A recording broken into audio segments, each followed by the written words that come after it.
भाजपसह शिवसेनेकडून महायुतीतच पालिका निवडणुका लढण्याचा नारा दिला जातोय।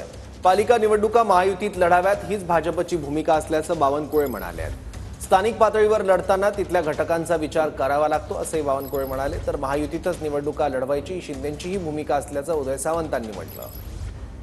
भारतीय जनता पार्टी 100% महायुतीच्याच बाजूने आम्ही जातो आहे, पण काही ठिकाणी स्थानिक लेवलला ह्या निवडणुका असल्यामुळे स्थानिक युनिटचाही विचार करू।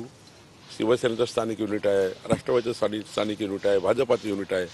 शेवटी निवडणुका यांना लढायच्या स्थानिक युनिटला, त्यामुळे काही निर्णय त्यांच्याही मताने ऐकावे लागतील। पण भाजपाचा मूळ मुद्दा आहे की आम्ही महायुतीमध्येच पुढे जाणार आहोत। नाही, मला नाही असं वाटत की भाजपनं मुंबई महानगरपालिका स्वबळावर लढणार आहे अशा पद्धतीचं कुठं सांगितलेलं आहे। शेवटी पार्टीमध्ये आम्ही चर्चा करत असताना स्वतःच्या पार्टीची ताकद वाढली पाहिजे, पक्षाची ताकद वाढली पाहिजे, म्हणून स्वबळावर जरी वेळ आली तरी लढलं पाहिजे ही भूमिका घेत असतो। परंतु शिंदे साहेबांची भूमिका महायुतीनंच निवडणुका लढवायची आहे आणि मुंबई महानगरपालिकेवर भगवा